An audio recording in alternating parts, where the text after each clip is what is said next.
Welcome to the Mirror Dialogue series. This week we are looking at the safety of our children in the home. We have here in our studio DCOP retired David Eklu, who is also the founder of Misenu Security Center. My name is Lydia Ezit.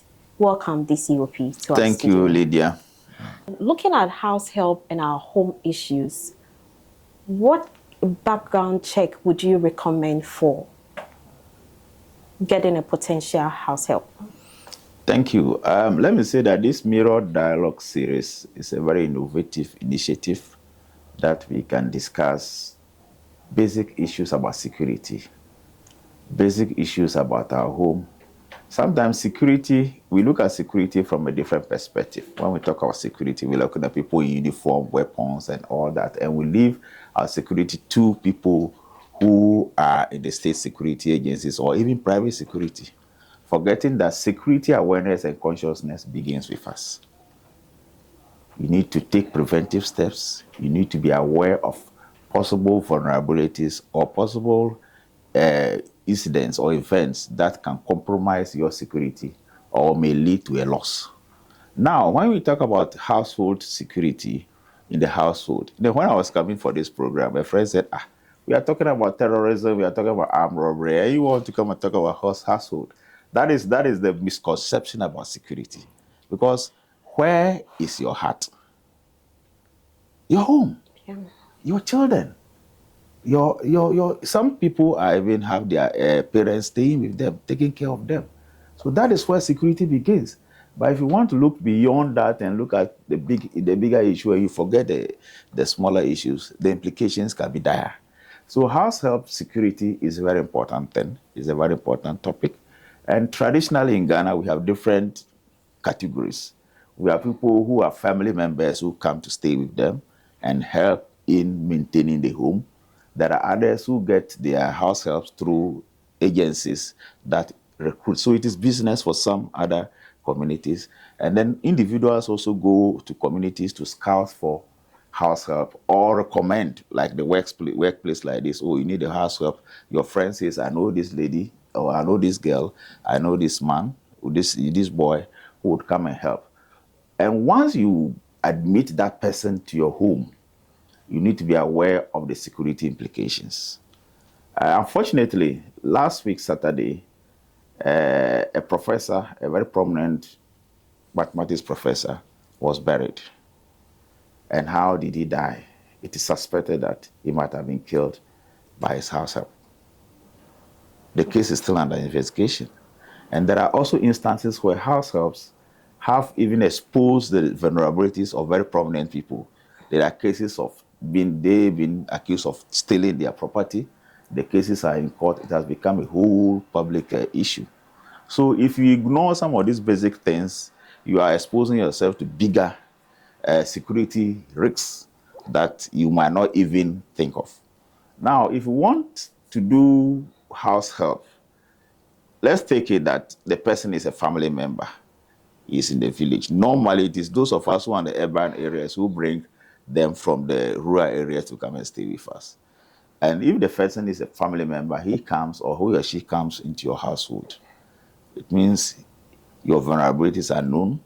The person knows where your rooms are, your valuables, your ins and outs and everything about it. So you need to get that person as part of your family. So background check. It is difficult to do family background check, but you can do community canvassing from other family members because you might not know the person right from childhood. So you can do community canvassing. Who is this child? Who is this young lady I'm bringing? What are her habits what are her habits? What are issues that she had when if she had ever even attended school? How do community members view her? If you do very well community canvassing, it gives you an idea about who you are bringing to your home. There are other issues where you can use the formal channels like security clearance checks from the CID, where they can do nominal vetting, the fingerprints, and then some background checks can also be done. Other private institutions can also do that in terms of doing due diligence in conducting simple background checks. So you are sure that at least the first step is you've cleared the person comes to your home. There are other issues that you also need to look at. If the person is attending a church, you can also do a background check through the pastor. Or if it's a Muslim, the other community members, the Malams, and then the Muslim leaders can also recommend people to come. So it is very important that we don't just admit people into their homes, into your home, but you need to take into consideration safety first. You need to develop that safety first mindset. Will it be safe? How would my children cope with that person who is coming to your home? So it is number one consideration when you are considering having a house help. Even if you have it now, you need to look at all these things, including medical checkup. Okay. Because the person is taking care of your child. Sometimes there have been instances where cases come to us at the police, when I was in the police service, where house helps are seen as, bad. Every little thing that gets missing in the house, the blame goes to the house help. And when we intervene, I take my time to document some of these things and find out what is actually happening in the home. And you see that the house help is treated as a stranger. Even the language we use, shouting, cursing the person. So right from the word go, when the person enters the home, he feels it's a stranger. Yeah. And a lot of these incidents that happen are out of revenge. Because if you don't treat the person well, he might also want to launch an attack either directly or through other people. So you need to get that person as part of your family and do these background checks. The other one is that a lot of people don't do is orientation for the house. When the person enters your home, especially when the person is from a rural area, the person might not be familiar with some of the gadgets that you use at your home. Fire extinguisher, simple fire safety, locking your doors, admitting strangers to your home. All these things, because normally in the village, the communities are open. Anybody at all can walk to your house and talk. But in the urban areas, crime is more prominent in urban areas than the rural areas. So admitting people, so somebody coming from the rural area has an open heart towards strangers. Be nice towards a stranger, a visitor. So, but at least there must be some caution. So if the person can read or write, you can print out the rules to the person. Okay. These are the rules. But it should be done in a very gentle way, in a very like you are talking to your child, so that you ask the person to repeat what you said. Once you start that, then you start from a very good note. But you don't wait till something happens before you start, taking security measures. That kind of thing. And these are things that lead to conflict. And house helps have also been conduit pipes for people to be attacked. It is not unfortunate. I just give an example of a professor, a very prominent professor, who is alleged, and we believe strongly that he might have been murdered by his own house help. Because people didn't know the security, the organization that is working on had the security. They didn't know that this person was there. He didn't take steps to even introduce the person to the police. You see, a lot of us don't do it. Once we have a house help, there's nothing wrong with going to the local police station, getting the station officer or the CID. This is the person I'm bringing to my household. Can you do a simple background check? They will help you do it. And as I said, there are also private organizations that also do it. So look at those areas and see, and then you can also do community canvassing, as I said. Who is this child? Who is this girl that is coming to stay with us? What is the background? What are the habits? Culturally, there are also differences. Maybe the person may not come from your tribe. So certain words may be offensive.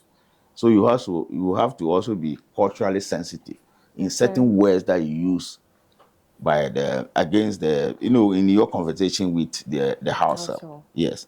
I think I've mentioned the medical checkup. Yep. Yes, there are instances where we ignore it. And sometimes there have been instances when I was the divisional commander, regional commander, where the house help, or we call them maid, or house boy, if they are ill, they offer paracetamol. And that's it. While the children attend the best hospitals, the children have a dedicated doctor. But the one who's taking care of the child has no access to medical facility. And then, but when you are not at home, that person handles your child. It means that we have to be intentional about them. Exactly. Yes, you must be intentional about it. And you must have that safety first mindset. Because if something goes wrong, it brings out a whole lot of issues that sometimes it can even affect your own productivity, your own environment, and whatever you are doing becomes so distorted and disturbed because you have not taken these steps. Since you mentioned that when we take good care of them, Yeah. they are also able to, in a way, not cause problems for the children we leave in their hands. Yeah. Before I walked in, I have a colleague who shared with me that there was a time that he looked into his CCTV camera and then saw that his house help was beating his child. But this is someone that he treats very well. So, and looking at something like this, how do you ensure the house help doesn't harass your child or pose any danger to your child? Even when you are treating him or her very good, how do you ensure that safety? You see, house help, like any other human being, also learn from what their madams or their bosses do. So if you correct your child gently, if you correct your child in a way that will not degrade the child, the house help will learn. Okay. But if you are also fan of beating your child, correction, there's a difference. You use the word beat. Mm-hmm. There's a difference between correction and using unnecessary force, or yes, a force that can cause harm, psychological or physical harm to the child. So all this must come during the orientation. There are households where the maid cannot correct the child because the madam will get angry. This is also bad. But there are standard methods of correcting children in a way that the child would change. What are some of that kind of standard? Advice. Don't do this. If you do this, this is what is likely to happen. Repeat what I said. These are the consequences. If you start doing that, because children, sometimes take things for granted. But if you talk to them, they listen, they learn. And children learn by sight more than hearing. So if they see that you are always quarreling, you are always on this, that kind of thing, they also learn. So the household might think that this is a normal kind of life in the house. So you must set the example and tell the household that this is the way you must correct my child. If it goes beyond if it go beyond a certain stage, when I come back, just tell me. Then we sit down at the table and correct the child.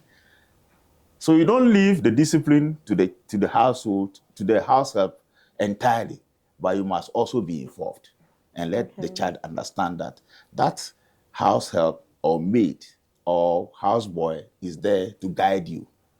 And once you begin that, then the culture will develop and that attitude will also develop. So in cases where you look into your CCTV and then you see that house help is tampering with the safety of your child, what do you do when you find yourself in that situation? Yes, CCTV, that is for the very affluent, but it is an in thing now for electronic monitoring or surveillance. You need to learn how to use it. There have been instances where the pictures give you distorted images.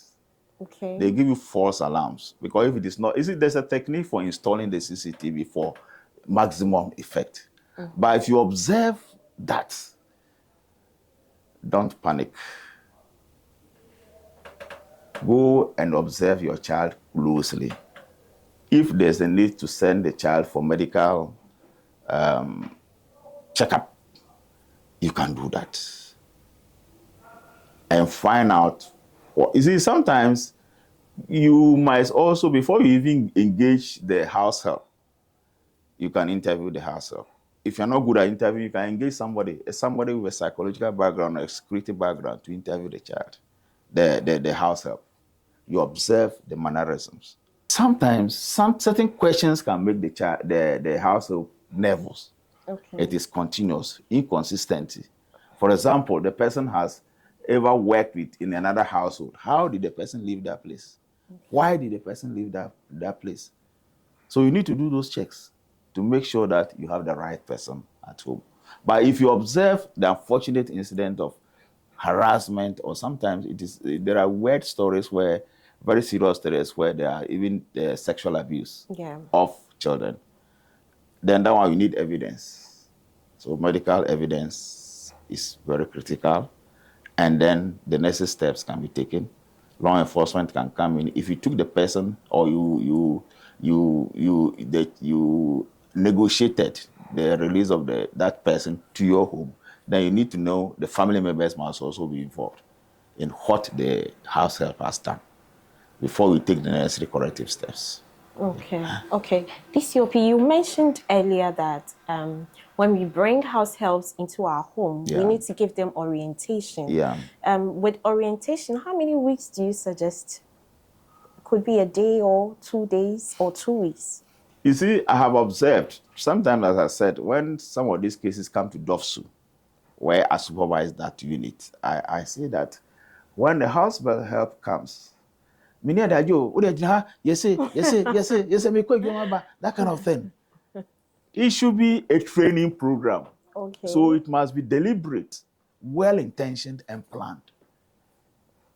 Once you are set, you need it. You Yes, must. yes, yes, yes. When say na be fridge. You are making the child feel, the person feel, feel so, no, degraded. It is not their fault that they don't know how to operate maybe the fridge. They don't know how to operate the gas cooker. They don't know how to operate other electrical appliances, the microwave.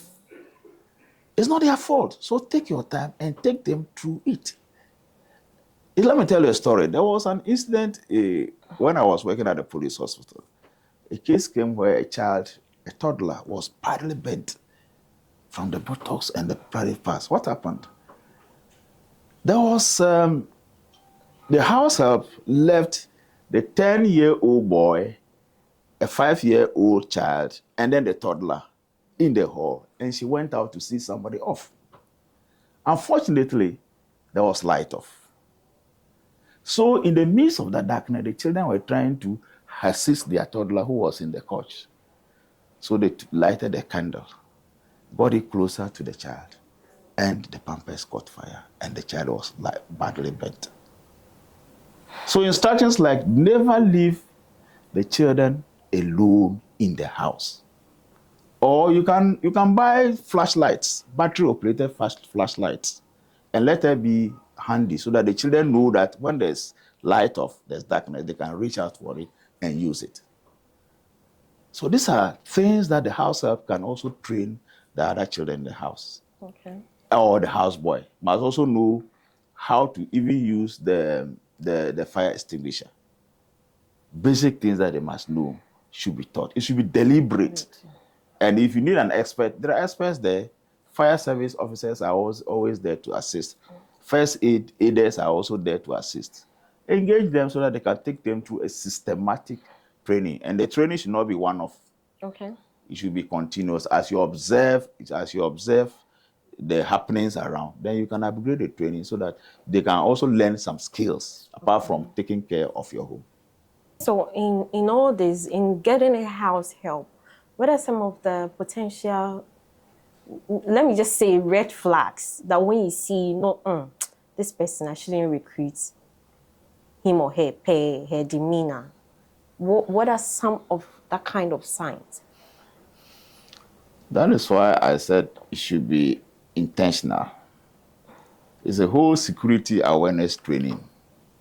For example, the background of the house help, the community where she lived. In certain communities, it is normal to just scold or shout and speak above a voice. It's normal in that community. So if the child is coming from that community, then you know where to direct your training. When the child is not, when I talk about child, I'm talking about house helps and most of them are adults, 18 years and above, Yeah. as per the labor laws. When they are not consistent in their answers, they would not look directly into your face. You ask them, they'll be fidgeting. You know that there is something that you must do. When they tell this today, the following day you ask them the question, they tell you a different story. That's also another one. When the house help has people already who are visiting them, you are not around, the visitors come. You are not around, he has a lot of mates. And you must also control the use of the phone by the house help, because people can get through them to you. So you must control their social media habits. You must control what they watch. Certain TV channels should not, pornography, for example, should be out, a no thing in your household. Otherwise, when you're not around, they will also want to go and look at some of these things. So those are the red flags that you need to look at. For example, inconsistent employment history. The person has served in 2 or 3 households before she or she came to you. What happened? How is he? Sometimes you can just observe. How is he relating with the children? There are some who can get very, very angry. So what are the triggers?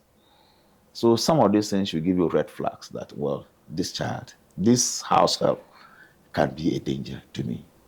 Certain things, do you see sudden change in the lifestyle of the house help? So you must know where the person is coming from, the house, the house. Occasionally you visit. You see, money can change people. So there are instances where house helps have built houses. They are wearing expensive clothes. And exactly, where did they get the money from? Because you look at the income of the house help, and then you look at what the lifestyle of the person, or people who visit him or her, then you look at it. So he insists that anybody who comes to this house or who is your friend must be introduced to me. Then you begin to know who that person is. So those are the red flags that you need to deliberate. It's not a one-off event. It is a continuous one. You must also be part of it. You must practice it. You must look at it. And then you must also be the security officer of your own. And you must look at the preventive aspect. Yeah. Okay, if you have just joined us, we have here in our studio DCOP retired David Eklu, who is also the founder for Misono Security Center. We are talking on house help. How do you vet house help? DCOP, there have been instances where people have mentioned that house helps come into their home. When they are brought into their home, they then want to introduce certain spiritual practices to their kids.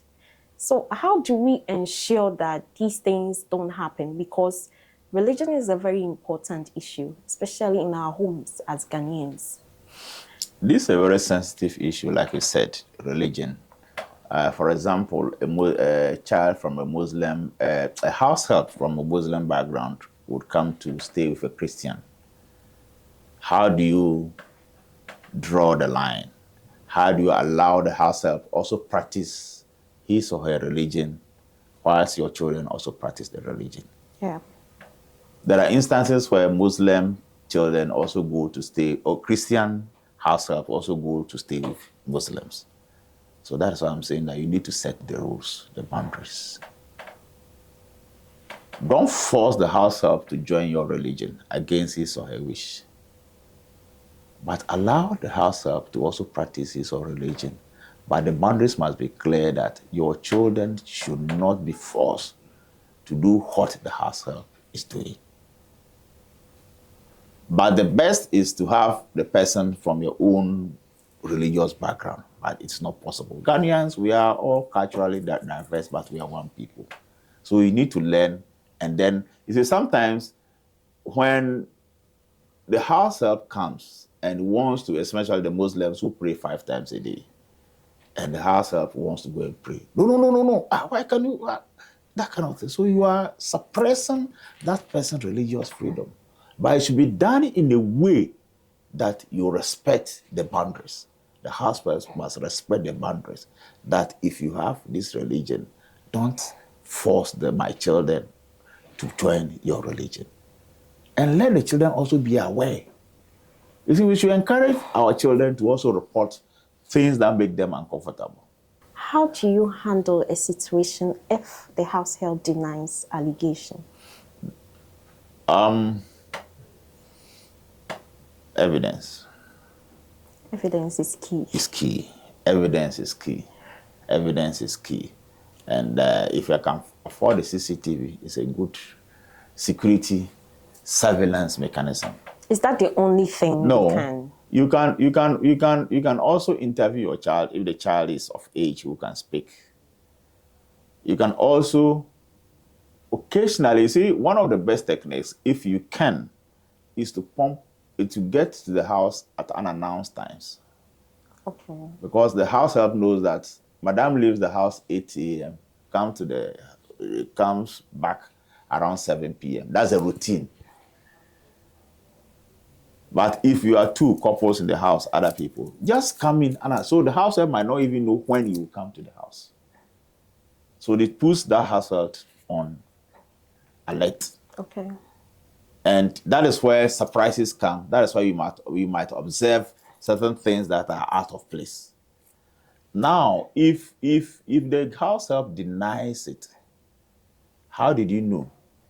Is there any physical evidence on the child? Did the child report to you that she's uncomfortable? Or the house help touched this part of my body? Once you begin to know that, then it will give you indications that there is something going wrong. Yeah. Okay, but are there systems or resources available for child victims? Yes, those who has that is the essence of setting up the domestic. First, it used to be Waju, and then now we have their scope has expanded to supporting child victims, and then also we have the social department of social welfare. There are other NGOs also help, even provide shelter for some of these children who are victims of some of this violence. Yeah, so there are options that you can use. But in your own experience as a policeman who has worked for a long time and on retirement, do you think that house helps are very important in our homes? Looking at all the issues that comes with it. Yes, please let us not emphasize the negative aspects. I know of households who have helped their house owners or their madams or bosses succeed even in their businesses. I know of households who have even protected their bosses, who have prevented crimes like robberies. So let us not think and emphasize the negative aspect. Let us appreciate the help that they give us. Once you start from that way, you can see that maybe 1 out of 30 or 20 that you find, engaging in some of these negative practices. But human beings are such that if you treat them well, they will appreciate it. What advice do you have for? One of the things that I also want to emphasize is that if you dismiss a house help from your home, let the children know that this person no longer works with us. Okay. Change your locks and change your security arrangements. Because that house help may be aggrieved, or even let the neighbors know that this person is no longer working with us. Because the neighbors might see the person entering the house after the person has been dismissed or so. And they will take it for granted because they don't know that you have dismissed the person. And let your children also know that this person no longer works. And then also make sure that, as I said, all the sensitive places in your home, you change the locks. Yeah, it's very important. Yeah. All right. What advice do you have for homes who are looking to recruit house help, especially young couples who have just had a baby? Invest in your house help as you do to your child. There are so many house helps after I have interviewed some of them who also agree that I have served this woman for 10 years, and she doesn't even ask of me. She doesn't even know how I live after serving the woman or the man. So let them be part of your family. Education is key. Maybe these days there are arrangements where the child can, the house help can even do the informal, go to school or engage a teacher or go through informal education. So that once you place value on the house help, you are investing in safety. Because some of them may go out there, out of bitterness, they go and join bad company. And they may come and hurt you. It's not a good thing. It's not a bad thing to engage somebody to assist you. But in doing that, please bring the person up. Okay. Many people too have the fear that when they do it, in few times they become ungrateful. In our local language, wabatsu, you know. So a lot of people do. But recently, I've seen that quite a number of people send their house help to school, vocational schools, and all that. Yeah. Do you think that it's a good initiative? It is. You see, if you get a good school for the child, the character formation for the house help, the character formation in the school will also enhance what you are, reinforce what you are. What about he or she going to school, and it means that the work So it depends on what you want the house help to do. Okay. If it is a babysitter, then you must know the duration. Okay. Maybe during your leave, then you take over. Okay. Then the house help can go and acquire some skill or education. So it depends on what exactly you want the house help to do. There are some of them who are garden boys. So theirs is to clean the environment, do some planting and things like that. So would they do that till they are of age? Yeah. Their colleagues will be teaching them, they would garden boy and away. So you need to look at what skills that you can impart to that house help who is helping you manage your home. Yeah. Thank you so much. Yeah. Mr. Eklu, can you tell us about your foundation? Fantastic. Yes. Misonu Security Center. Misonu Safety Center is an NGO I founded after I retired from the Ghana Police Service last year. And based on documented cases, based on experiences that I have had, based on lessons learned, I think that security consciousness is very low among Ghanaians. We take security for granted. We entrust our entire security into the hands of those who have been paid to do that, the police and then other agencies. And then we leave ourselves out of the security architecture. It is very important. A lot of the crimes could have been prevented. A lot of the safety issues, harm that children have faced, even road users have faced, could have been prevented if we take security and safety as number one listen. Let us not look at security from a very sophisticated angle, but let's take it from the ground. If we build it as part of our culture, because our motto is building a security culture, building a security first mindset. Once we begin to develop that, I think that security will become part of our daily activities. We don't wait till it gets to the worst, then we start reacting.